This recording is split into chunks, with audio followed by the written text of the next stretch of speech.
The janitor thought it would be just another quiet morning, sweeping leaves near the old event hall. But when a woman, in a soaked wedding gown, burst out of the woods, mascara streaked down her cheeks and breath catching in panic, he dropped his mop. She was barefoot, trembling, and crying. She grabbed his arm, looked him dead in the eyes, and whispered, "Please, help me disappear."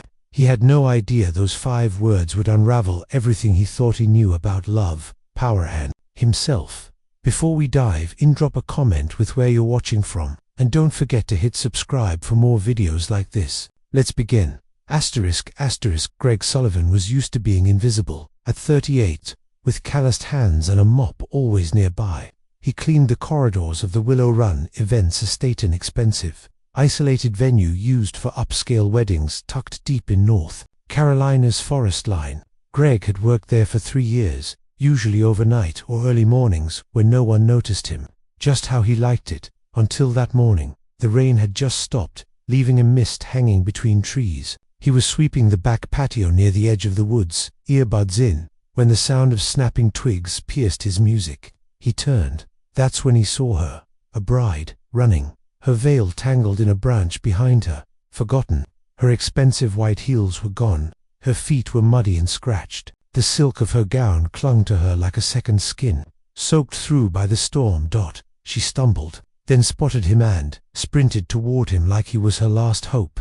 "Please," she gasped, grabbing his arm. "Help me disappear, please. I don't want to go back." Greg yanked off his earbuds, stunned. "Are you hurt?" "No, just, I can't do this. I can't marry him. Please don't tell anyone you saw me." She was shaking. Greg instinctively took off his work jacket and draped it over her shoulders. "Let's get you somewhere dry." She nodded, tears mixing with rain. He led her through a side entrance into the staff break room, a tiny space with a folding table, vending machines, and his stash of clean towels. She collapsed into the plastic chair, pulling her knees up like a child.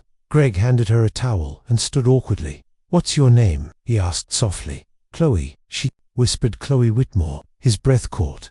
Everyone in town knew that name. Whitmore Construction, billionaire developers. That wedding today, it was on every tabloid site in the region. Her groom, Carter Halston, the Whitmores' political puppet. Their wedding was a merger more than a marriage. Greg watched her dry her face, realizing she wasn't just running from cold feet, she was running from something real. "Chloe," he began, but she interrupted him. "I heard him," she said, voice hollow. "Last night, in the wine cellar, he was on the phone, bragging, saying how this marriage would make my father hand over full control of the company. Then he said something, WORSE, that he'd keep me busy with diamonds while he ran the empire, like I was furniture, like I was stupid." "I'm not stupid." Greg sat across from her. "You did the right thing leaving," he said, voice calm and firm, "but you need a plan." Chloe looked up. "Why are you helping me? I've seen too many people treated like they don't matter. You asked me for help, and I'm not going to let anyone drag you back somewhere you don't want to be." For the first time, her eyes softened. "You're the first person today who's spoken to me like a human being," she whispered. Greg stood. "Stay here, I'll bring something warm. Coffee." She nodded as he walked toward the cafeteria kitchen. Heart racing. Greg had no idea this moment was the start of something dangerous, and something beautiful, because Chloe wasn't just trying to run, she was about to turn everything upside down, and Greg, he was going with her. Greg returned with 2 steaming cups of black coffee and a simple turkey sandwich he'd stashed from his break. Chloe, still wrapped in his jacket, looked out the dusty break room window like a caged bird. She didn't speak until he set the tray down. "I used to think weddings were magical," she said softly. "Now I know they're just staged illusions, power plays in white dresses." Greg handed her the coffee. "What are you going to do now?" She hesitated. "I have a phone, but if I turn it on, they'll track me, they'll send people. My father will do anything to protect the merger. He doesn't care about me, he cares about perception. He always has." "Do you have anywhere you can go?" Greg asked. "No, I signed a prenup under pressure last night. If I run, he'll say I breached it. The media will eat me alive, but if I go through with it," her voice cracked, "I'll disappear in a different way." Greg felt the weight of her words. He couldn't offer her a mansion. He didn't even own a car, but he could offer something rarer, kindness. Safety. Silence. I have a spare room, he said quietly. Small, but private. Nobody comes by. Chloe blinked. You're a janitor. He didn't flinch. Yes, and I have clean sheets and a locked door. You can decide in the morning. Her eyes filled. She nodded slowly. Okay. They waited until most of the venue was empty. Greg gave her an old hoodie and cap. She tucked her gown into a tote bag, pulled her sleeves down, and followed him through the back lot. His place was 20 minutes by bus, but Greg didn't risk it. Instead, they walked a long way through empty streets and side alleys. By the time they reached his apartment, her feet were bleeding. He silently pulled out his first aid kit and knelt to clean them. Chloe watched him in awe. No one's ever done this for me, she said. Greg looked up. That's the saddest thing I've heard all year. The next morning, Chloe stood in his tiny kitchen wearing a flannel shirt that hung to her knees. She looked out of place but peaceful. Greg handed her oatmeal and watched her eat slowly. Should be terrified, she said, but I'm not. You don't owe anyone your peace, Greg said. She smiled faintly. How do you know what to say? I listen. By day 3, she still hadn't turned on her phone. They'd developed a rhythm. Greg went to work in the early mornings. Chloe stayed inside, reading or scribbling in a notebook. They shared meals in silence that became comfort, not awkwardness. On day 4, she asked, "What's your story?" Greg paused. Marine Corps. Got hurt. Came home. Wife left. Couldn't find work in my field. Took a mop and never looked back. She looked at him like he was made of iron. I bet she regrets it, Chloe said. Greg shook his head. She was scared. I don't blame her anymore. You forgive too easily. You hate too easily, he replied gently. Chloe flinched but smiled. Fair. On day 6, Chloe finally turned on her phone. The screen exploded with missed calls, texts, and news alerts. Her face was everywhere. Billionaire heiress missing on wedding day. Whitmore family silent after bride disappears. Carter had posted a heartbroken message on Instagram. Chloe scoffed. Greg leaned against the counter. You still have time to stay hidden. Chloe set the phone down. No, she whispered. I'm done hiding. What she did next changed everything. She took photos of her torn wedding dress, her bleeding feet, and the signed prenup she'd secretly snapped a picture of. Then she posted a message online, along with a video she'd recorded in Greg's kitchen. She stared into the camera and said, I'm Chloe Whitmore, and I didn't run from love, I ran from a lie. My father tried to sell me. My fiancés tried to own me. I chose myself. I won't apologize, and I will not go back. Within hours, it went viral, but so did the danger. Someone followed Greg home that night. He saw the same black SUV parked across the street the next morning. Greg knocked once on Chloe's door. She was already awake, dressed, and shaking. No, she whispered. Greg took her hand. Then let's make sure they understand what you know too. The next night, Greg sat in the dark, watching the black SUV idle outside like a shadow refusing to leave. Inside, Chloe paced the living room with her phone in hand. Her video had reached over 2 million views. Support flooded in. So did hate. So did threats. Her father hadn't issued a public statement, but his silence was loud. They're not going to let me go, she said. Greg stayed calm. Then you need protection. Not from the press, from them. I can't go to the police, she said bitterly. My father funds half their operations. Greg stood up slowly. I'll handle it. He didn't sleep that night. Instead, he called in a favor from a man named Marcus. They hadn't spoken in 5 years. Marine brother, Marcus said over the phone. Thought you were dead. Not yet. I need surveillance gear. And a burner. You're planning a war, Janitor. Greg's voice was cold. No, I'm ending one. By morning, Chloe's post had made it to the national news. Interviews, debates, hashtags, think pieces, and a cease and desist letter slid under Greg's apartment door. Chloe stared at it. They're trying to scare me. Greg picked it up, tore it in half, and dropped it into the trash. They don't know you're not alone. Chloe's father, Martin Whitmore, finally released a statement. My daughter is going through a difficult emotional time. We respect her privacy and hope she returns soon.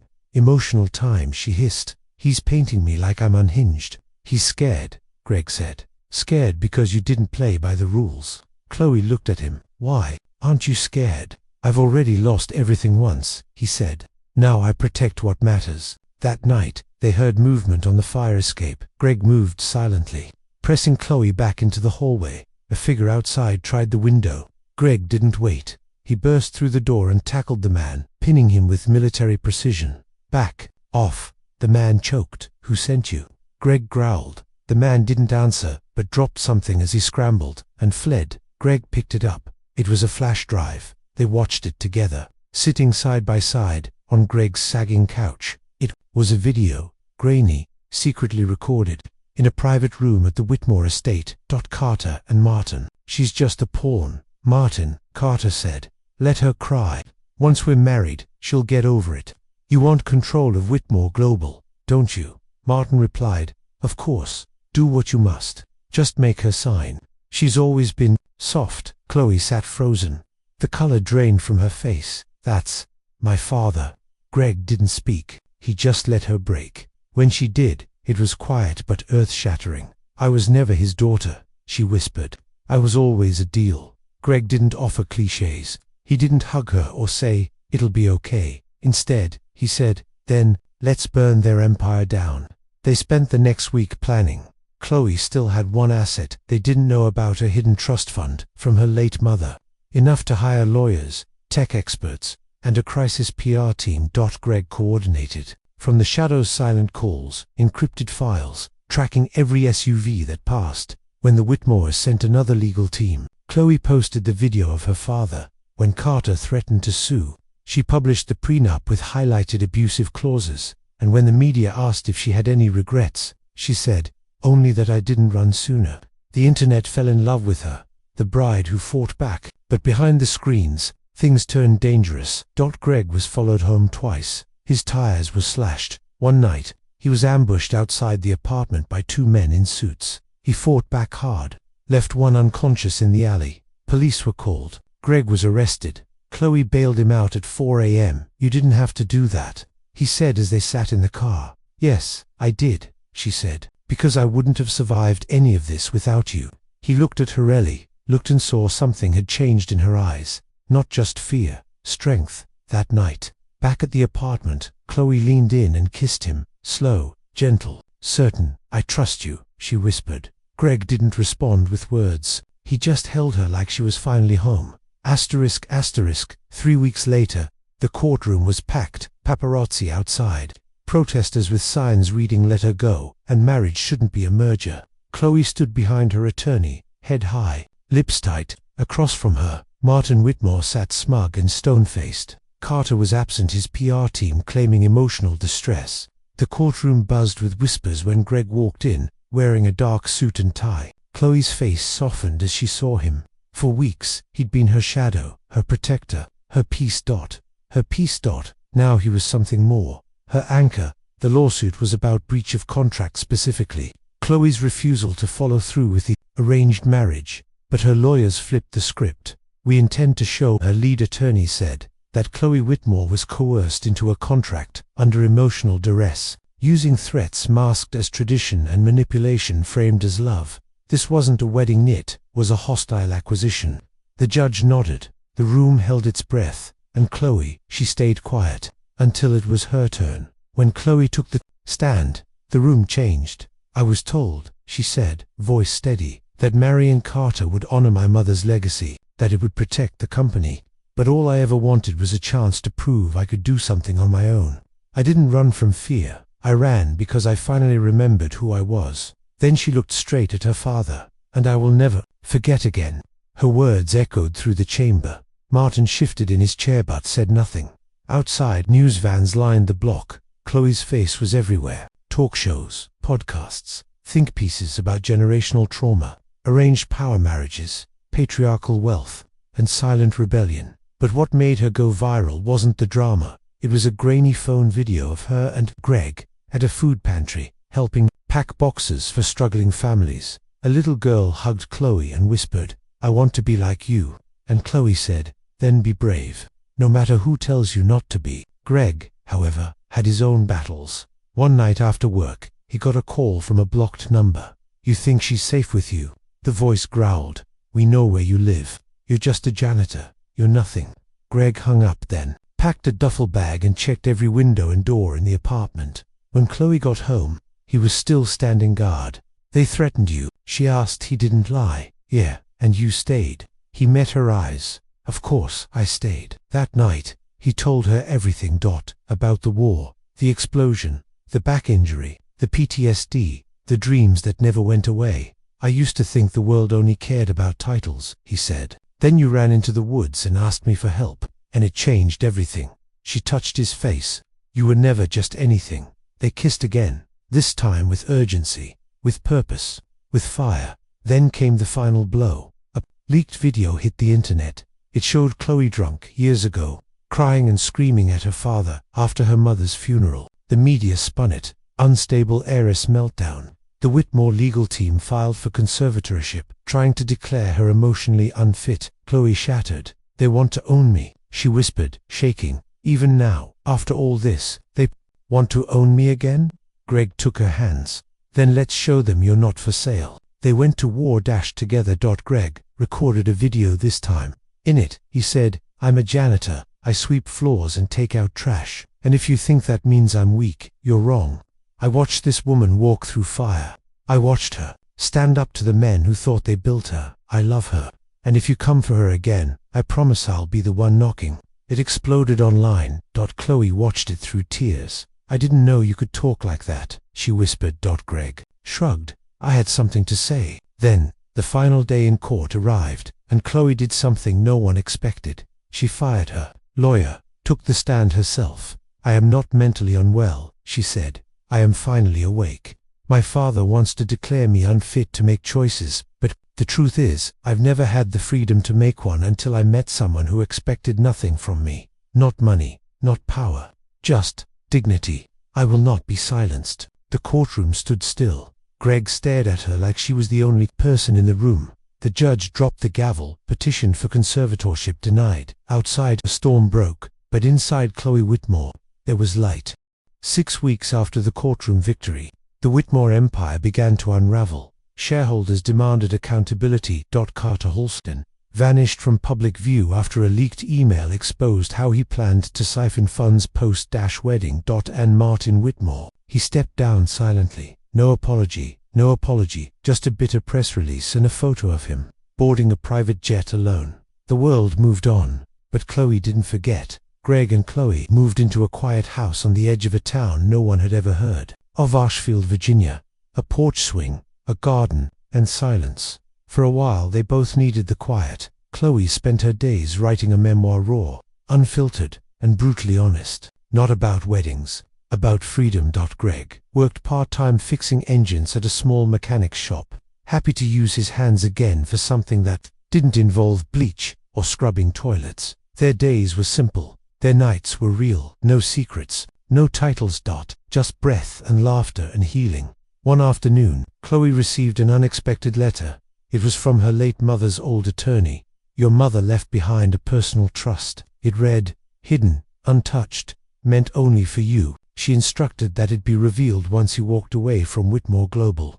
Inside the envelope was a handwritten note. "Don't sell yourself for their version of power. Make your own. $12 million, untouched, entirely hers." Chloe stared at the number, then stared at Greg. "I don't want to be powerful," she said. Greg replied, "Then be kind with it." She launched Project Holoa, non-profit shelter for women escaping coercive families, arranged marriages, and emotional abuse, named after the place where she'd first found safety, that hollow staff break room. Greg helped design the space, clean, warm, simple, the same way he'd offered her safety. Now she'd give it to others. But peace didn't come without shadows. One day, as Chloe spoke at a women's conference, a woman in the crowd stood up and said, "Your father built homes for veterans. Your fiancé created thousands of jobs. You destroyed all of that for what? A janitor." The room froze. Chloe didn't. She smiled and said, "I'd rather build one honest life with a janitor than an empire built on silence." The room erupted. Greg watched from backstage, arms crossed, proud and in awe.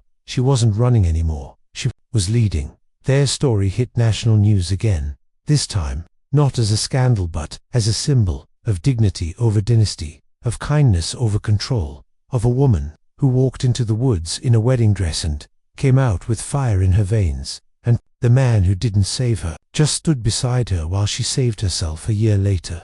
Chloe knelt in the garden they'd planted together.